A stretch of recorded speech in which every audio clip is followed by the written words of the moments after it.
Bonjour, je suis une divorcée dans la quarantaine, élevant un fils de 9 ans. J'ai aimé écrire depuis que je suis jeune. Alors que d'autres enfants sortaient pour jouer, je ne trouvais pas cela si amusant et aimais lire des livres ou écrire des histoires par moi-même. Grâce à cela, j'ai pu écrire mieux que mes camarades de classe et j'ai reçu de nombreux prix.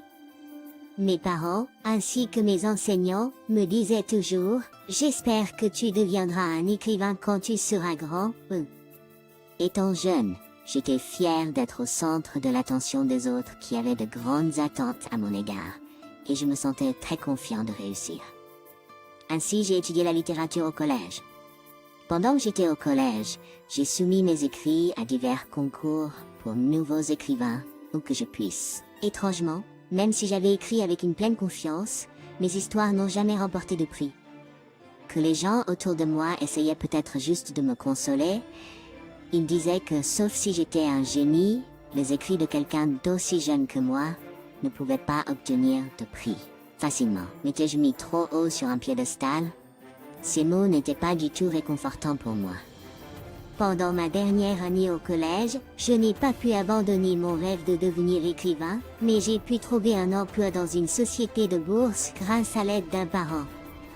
Je voulais juste me concentrer sur l'écriture à temps plein, mais je savais que mes parents s'inquiéteraient si je n'avais pas d'emploi après avoir obtenu mon diplôme du collège. Donc, je suis devenue employée comme tout le monde. Dans mon cœur, je voulais toujours écrire. Il me semble que ma mère savait comment je me sentais. Quand elle m'a vue aller travailler sans être heureuse, elle m'a dit « Je crois que tu deviendras un bon écrivain un jour. » Alors, pourquoi ne pas expérimenter différentes choses pour que tu puisses créer une grande œuvre? Essaie de gagner de l'argent, de sortir avec quelqu'un et de voyager.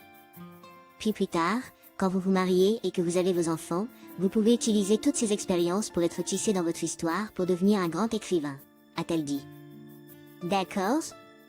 Ne sois donc pas si déçue, ma fille. Je suis sûre que les mères peuvent reconnaître les soucis de leurs enfants sans avoir à les entendre en mots. Après avoir écouté ma mère, j'ai changé mes pensées positivement.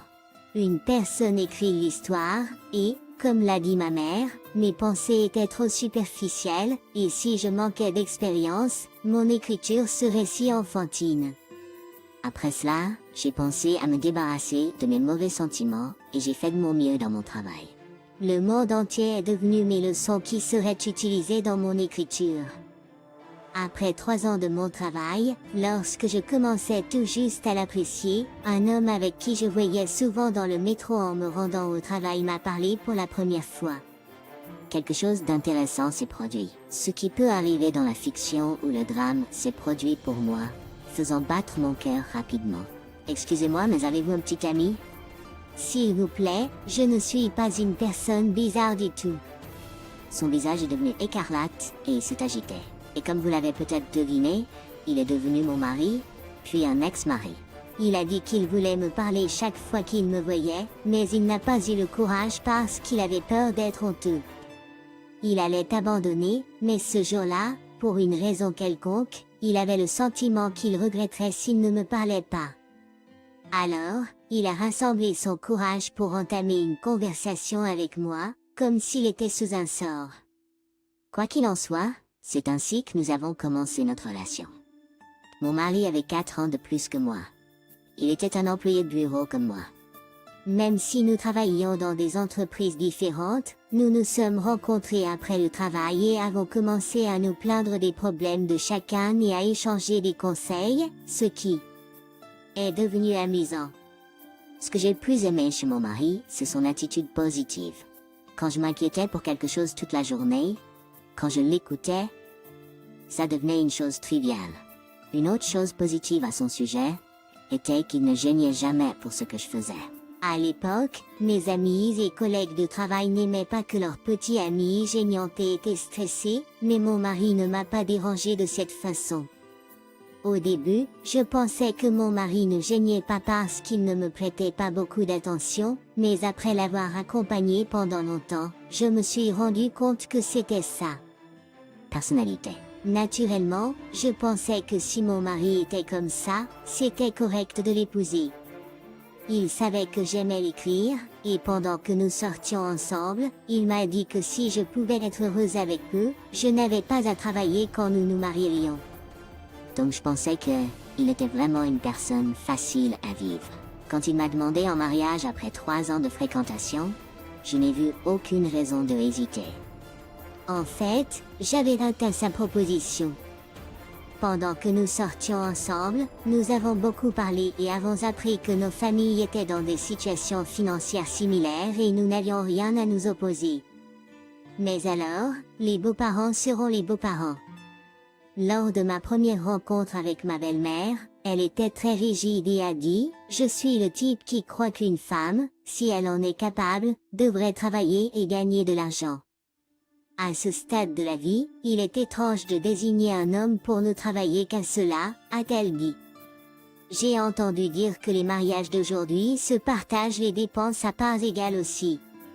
Bien sûr, je ne pensais pas que je quitterais mon travail après mon mariage. Cependant, si nous avons un bébé, je vais peut-être y réfléchir à 2 fois. Si nous avons un bébé, je voulais l'écrire et rester à la maison pour être une femme au foyer à temps plein. Donc, ce qu'elle a dit m'a dérangé.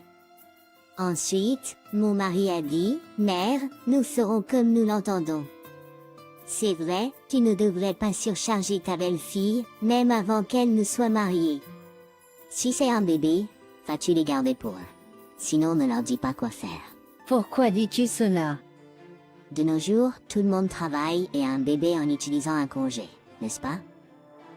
Mère, ces jours-ci, les hommes prennent également un congé pour s'occuper des enfants, eux aussi. Nous nous en occuperons lorsque nous y serons confrontés par nous-mêmes. Pourquoi un homme l'utilise-t-il? Il y a d'autres gens. Je lis arrête. Il m'a semblé que mes parents et moi étions devenus invisibles, et que mon petit ami et ses parents se disputaient entre eux, ce que nous devions regarder. Il semble que votre fils soit très sage. Je pense que vous devriez laisser cela aux enfants et les laisser s'en occuper par eux-mêmes. Comme vous l'avez dit, les enfants d'aujourd'hui sont plus expérimentés dans ces choses et s'en occupent bien. Aujourd'hui est une grande journée pour nous de nous rencontrer, alors mangeons et apprécions ce moment.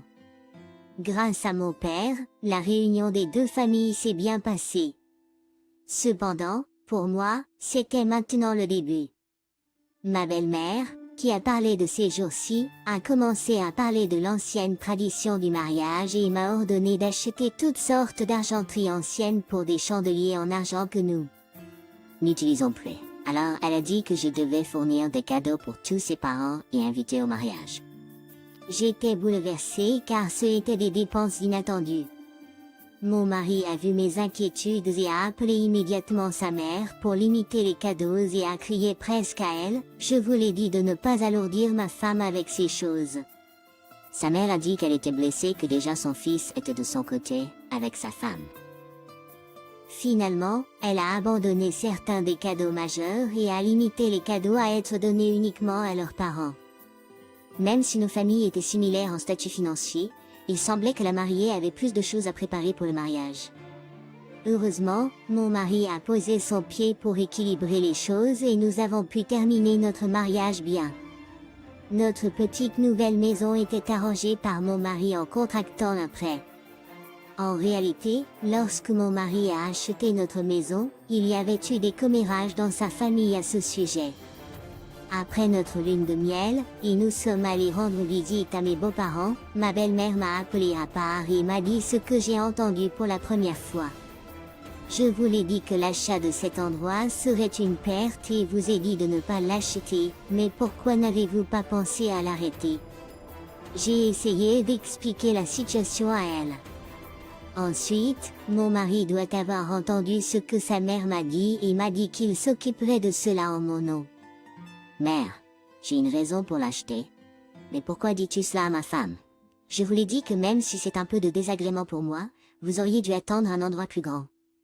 L'autre endroit est en bien meilleur état, mais pourquoi avez-vous acheté cet endroit petit? Pensez-vous que cet endroit est juste libre pour ces conditions supplémentaires? Il y a d'autres coûts cachés plus élevés qui s'additionneront assez au plus tard. En ce moment, pour cet endroit plus petit, nous devons encore payer les prêts. Mais si vous aviez acheté un meilleur endroit, l'endroit apprécierait. Maintenant, vous gagnez tous les deux de l'argent, alors pourquoi vous inquiéter? Et alors s'il y a un prêt plus élevé, tu peux gagner pour le rembourser. Chérie, si tu n'as pas ajouté un centime à leur achat de la maison, tais-toi. Ils ont pris leur décision comme ils l'ont souhaité, alors pourquoi en parler quand c'est trop tard? Je pense qu'ils l'ont bien fait. Alors que nous vivons dans la maison de quelqu'un d'autre, quand aurions-nous un enfant? Tu as bien fait. Maintenant que tu es marié, fais des enfants plus tard et amuse-toi. Tu parles toujours comme ça et tu me fais passer pour une mauvaise belle-mère. Monseigneur, j'ai laissé échapper un soupir avec elle. Je n'ai littéralement pas pu respirer. En chemin vers chez nous, je lui ai demandé pourquoi il n'avait pas fait ce que sa mère avait souhaité. Cette maison que nous avons eue, je serais capable de la payer avec mon salaire seul. Mais si nous avions pris cet endroit plus grand, tu aurais dû travailler aussi. Mais tu avais dit que tu voulais écrire, non? Si nous ne devenons pas cupides, je pense que cette maison était assez grande. Quand j'ai entendu mon mari, j'ai eu l'impression que tous les sentiments frustrés que j'avais eus chez lui avaient tout disparu. Je croyais vraiment avoir choisi un bon homme comme mon mari et j'étais très reconnaissante envers lui. À ce moment-là, je voulais vivre humblement avec cet homme pour le reste de ma vie et être satisfaite de cela. Après avoir travaillé pendant 2 ans, je suis tombée enceinte. J'ai quitté mon travail près de la date de mon accouchement. Cependant, juste après avoir quitté mon travail, mon mari a immédiatement commencé à changer en une personne complètement étrange. Il a dit que, dans les faits, il devait changer d'emploi depuis que nos revenus avaient diminué en raison de ma démission.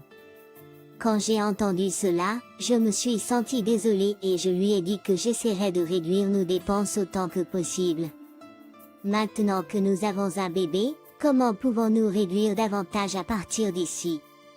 C'est bon, je peux gagner plus d'argent.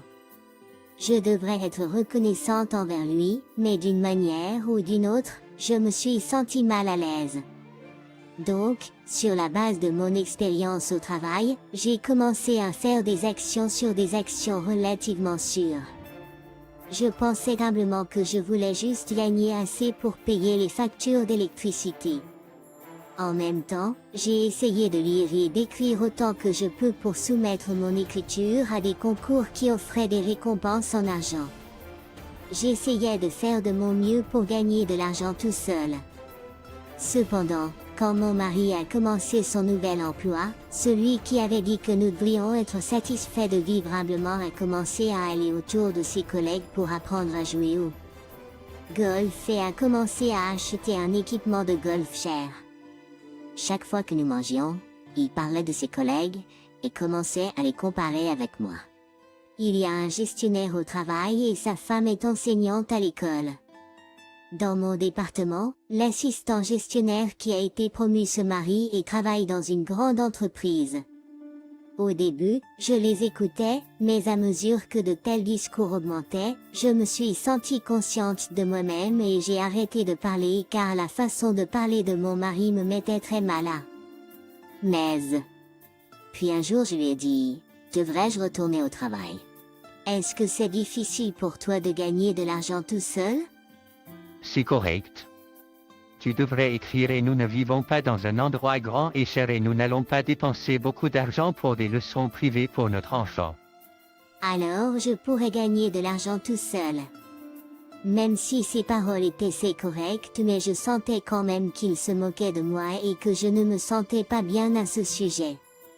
Ensuite, nous avons commencé à avoir une certaine distance entre nous. Ensuite, mon mari a commencé à acheter des articles de marque coûteux tels que des sacs, des chaussures et des vêtements. Il a dit qu'il voulait acheter une voiture de luxe étrangère et ne parlait que de cela pendant un moment. Après l'avoir vu changer ainsi, j'ai soudainement eu un mauvais pressentiment. Chérie, y a-t-il du stress au travail? Tu as l'air d'être une personne complètement différente ces jours-ci. Je ne le savais pas avant, mais maintenant je m'entends bien avec mon âge. Il y a une raison pour laquelle les gens investissent dans des montres extérieurement. Ces jours-ci, si je n'ai pas une voiture de luxe étrangère, les gens ne me laissent même pas entrer en conduisant. Je ne savais pas combien je devais conduire pour rentrer à la maison. Les changements dans mon mari sont venus à moi dans des factures de cartes de crédit et de nouveaux prêts, et j'ai senti que nous ne pouvions pas continuer comme ça. Alors, j'ai pensé à reprendre le travail et j'ai commencé à travailler à temps partiel. Au début, mon mari m'a dit de ne pas travailler pour un si petit salaire et m'a dit d'écrire à la maison, mais maintenant même ces mots me mettent en colère. C'est à cause de toi que tu dépenses de l'argent comme de l'eau pour des articles de luxe soudainement. Tu devrais te réveiller et te ressaisir. Ce n'est pas une perte d'argent. Avant, les gens disaient que j'étais modeste, mais maintenant ils pensent que je suis un gars chétif qui compte les sous. Travailler, c'est tout sur la rencontre et l'association avec les gens. Voulez-vous que les autres pensent de moi comme petit, plutôt que de prouver avec ses capacités? Il m'a semblé que mon mari ne pensait qu'à son apparence extérieure. Pour empirer les choses, mon fils a attrapé la pneumonie et a dû être hospitalisé, alors j'ai dû quitter mon travail à temps partiel. Alors que je regardais mon fils malade, je me demandais, d'où tout ce malheur a-t-il commencé? Alors que je soupirais profondément, une femme qui s'occupait de son enfant dans le lit à côté de nous m'a demandé si j'avais du mal et m'a proposé d'aller prendre un café dehors dans le hall. Elle semblait beaucoup plus âgée que moi, alors je suis sortie. Pour une raison quelconque, j'ai commencé à confesser mes soucis que je ne pouvais pas partager avec quelqu'un d'autre avec cette femme. Il semble que vous ayez beaucoup de soucis. Écoutez-moi. Même si vous et votre mari êtes un couple, vous n'avez pas besoin de tout porter ensemble. Vous devez garder votre part et laisser votre mari assumer ses responsabilités. Vous ne devriez pas tout embrasser. À ce moment-là, quelque chose m'a frappé. En devenant épouse et mère d'un enfant, je pensais que je faisais partie de notre famille plutôt qu'être moi-même. Depuis ce jour, j'ai commencé à m'inquiéter plus réalistement. Je ne pouvais pas compter sur mon mari qui prenait le mauvais chemin. Je sentais alors que nous allions tous les deux échouer. Ainsi, avec une petite somme que j'ai gagnée grâce à un investissement et avec de petites récompenses ici et là de mes concours d'écriture, j'ai commencé à prendre les actions au sérieux. Bien sûr, un débutant dans les actions qui les fait juste par curiosité serait dangereux, mais comme j'ai de l'expérience professionnelle dans les actions et que je connais beaucoup de gens dans ce domaine qui m'ont donné des informations et que j'ai également étudié très diligemment par moi-même, mes actions sélectionnées m'ont donné un excellent rendement. Ainsi, toute l'anxiété que j'avais commencé à s'atténuer, et quand j'ai vu mon mari aveuglé par l'extravagance matérielle, il m'a semblé pathétique. Tout ce qui m'avait fait tomber amoureux de lui avait disparu et il m'a même dit, « Tu devrais faire plus attention à l'éducation de Brett. » Je pense que nous devrions l'envoyer dans cette école maternelle française. Français? Avez-vous assez d'argent pour l'envoyer là-bas? N'en as-tu pas? Pourquoi dis-tu qu'il n'y a pas d'argent quand je t'apporte mon argent tous les mois? Les paiements du prêt hypothécaire de la maison et les paiements du prêt de la voiture de luxe étrangère et les paiements de votre carte de crédit. Nous avons à peine assez pour manger. Pourquoi dois-tu énumérer tous ces détails pour me faire me sentir si misérable? D'autres femmes ne veulent pas faire sentir leurs maris petits et apportent de l'argent de leur famille pour aider. Que faisais-tu pendant que tu écrivais tout ce temps? Pourquoi continuer quelque chose qui ne rapporte pas d'argent? Je pensais que mon mari était de mon côté pour soutenir mon rêve, mais j'ai vu sa vraie pensée intérieure et cela m'a fait me sentir si impuissant. Ensuite, je me suis souvenu des paroles de cette femme plus âgée. Je me suis souvenu de la femme plus âgée qui m'avait donné des conseils à l'hôpital. Depuis ce jour-là, je voulais vraiment réussir par moi-même. J'ai continué à écrire et mes investissements ont commencé à rapporter des bénéfices intéressants. J'ai continué à soumettre mes histoires à de petits ou grands concours et même si les prix étaient petits, j'ai reçu des prix en argent et j'ai gagné beaucoup d'argent grâce aux actions. En conséquence, mon solde dans mon compte d'épargne a commencé à augmenter. Je me sentais comme si j'étais rassasié, même si je ne mangeais pas. Je ne vivais pas une vie accrochée à l'argent, mais l'argent m'a aidé à calmer mon anxiété et m'a permis de rêver de mon avenir. Ensuite, j'ai appris. Si j'avais su la vraie valeur de l'argent plus tôt, j'aurais prêté plus d'attention à gagner de l'argent. Lorsque mon fils est entré à la maternelle, je n'avais pas assez d'argent grâce aux gains de mon mari, alors j'ai payé les frais de scolarité avec mon argent. C'était bien de pouvoir prendre soin de ces choses avec l'argent que j'ai gagné. Cela en valait la peine de gagner de l'argent grâce à mes efforts acharnés. Mon mari ne le savait pas, et il se vante auprès de son collègue au téléphone, en disant qu'il devait envoyer notre fils dans une maternelle française, mais il l'envoyait simplement dans une maternelle privée. Il a continué à se vanter qu'il allait l'envoyer en France lorsqu'il serait au lycée, et ainsi de suite. C'était agaçant d'écouter son grand discours. Après avoir terminé de parler au téléphone, il m'a dit, « Avant, je ne pensais vraiment pas correctement. Je devrais avoir écouté ma mère et vendu cette maison et déménagé dans une maison plus grande. Aujourd'hui, si vous élevez des enfants dans un endroit petit, les autres enfants vous regardent de haut. Alors, déménageons. Avec quel argent pouvons-nous déménager? Maternelle française n'est pas assez, et maintenant étudier à l'étranger en France. Es-tu le même homme que je connaissais avant? N'avez-vous pas dit que nous devrions vivre humblement et être heureux avec de petites choses? C'était avant que je ne sache mieux. Vous attendez et voyez quand Brett grandira. Il se souciera du type de travail que son père a, du type de voiture que nous avons. C'est pourquoi je le dis. Vous devriez arrêter d'écrire cette écriture inutile. Pourquoi ne pas simplement retourner au travail? Arrêtez de faire ces petits boulots stupides. Voulez-vous étudier et obtenir un emploi de fonctionnaire? Je suis devenue en colère contre mon mari. Je ne m'attendais pas à ce qu'il m'encourage, mais je ne pouvais pas supporter son regard dédaigneux. Cela m'a fait réfléchir à beaucoup de choses. Le lendemain, j'ai jeté le carnet de budget ménager à lui et lui ai dit de s'occuper de toutes les finances à partir de maintenant. En regardant dans le carnet, son visage a commencé à s'assombrir et il l'a jeté sur le sol et s'est mis en colère contre moi. Vous avez dépensé mon argent comme une folle tout ce temps et pourquoi me dites-vous maintenant de faire ça? Folle? Qu'est-ce que j'ai écrit là? J'ai essayé de tout arranger pour que nous puissions vivre. Je n'étais jamais sorti acheter même un seul t-shirt avec l'argent que vous avez ramené à la maison. Qui vous a dit de vivre de manière si misérable? Si l'argent n'était pas suffisant, vous auriez dû avoir le bon sens d'aller travailler pour gagner de l'argent. Pourquoi es-tu si irresponsable? Sais-tu combien d'autres femmes au travail de ma femme gagnent beaucoup d'argent? Elles obtiennent même des articles de marque de luxe pour leur mari en surprise. Et même quand je les regarde en tant qu'homme à homme, elles ont l'air super. Je pouvais dire qu'il ne reviendrait pas à son mois d'origine.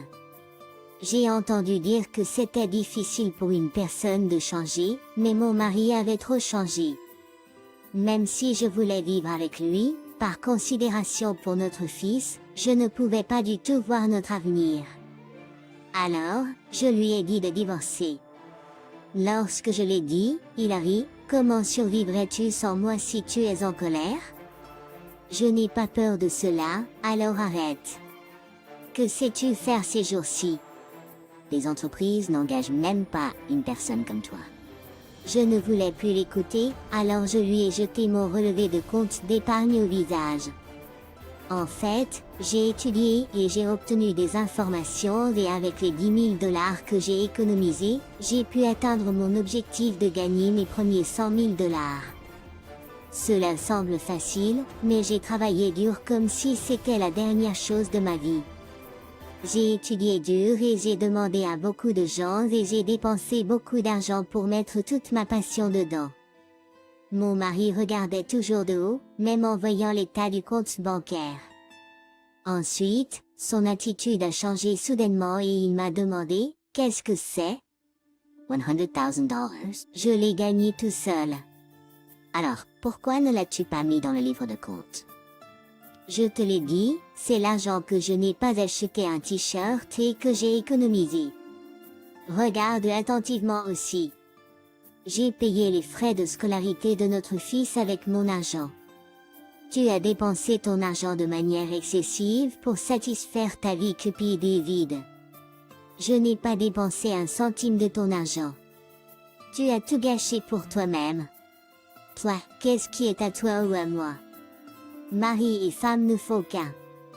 N'y a-t-il pas mon argent ici? Un seul?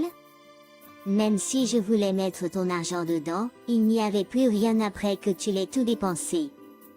N'as-tu pas dit cela plus tôt? Je pourrais très bien vivre sans toi, alors arrête de me dégrader et divorce-toi.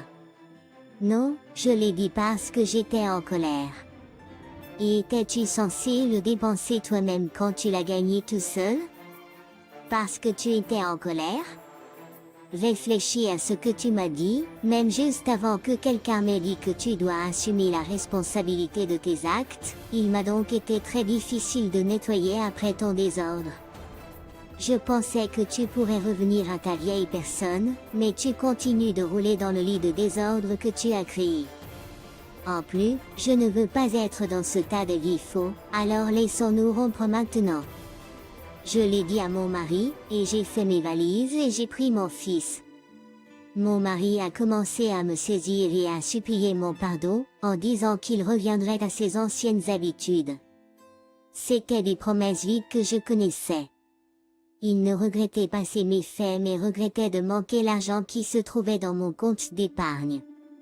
Je fais toujours activement des actions, je suis plus confiant à mesure que je le fais, aussi longtemps que je ne deviens pas trop cupide.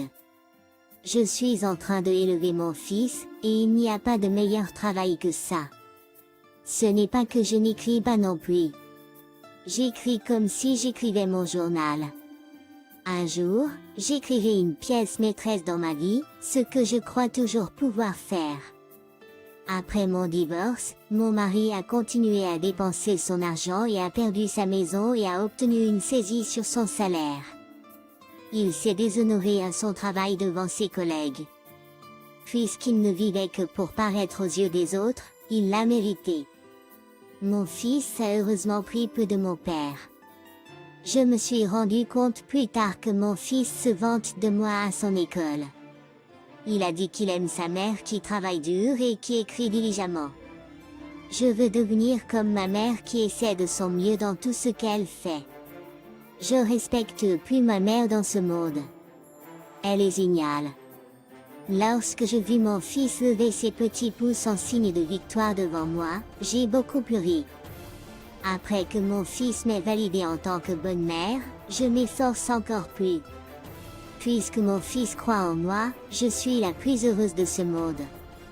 Mon compte bancaire se développe pour mon fils et moi. Je ne peux pas acheter le bonheur avec de l'argent seulement, mais je peux avoir un style de vie plus heureux avec mon fils et moi avec cet argent.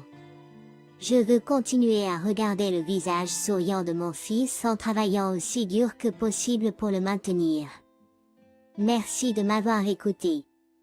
J'espère que tous ceux qui ont écouté mon histoire deviendront le centre de votre vie. S'il vous plaît, encouragez-moi et écrivez vos commentaires de sagesse dans la section commentaires. Appuyez sur j'aime et s'abonner m'aide beaucoup. Passez une excellente journée.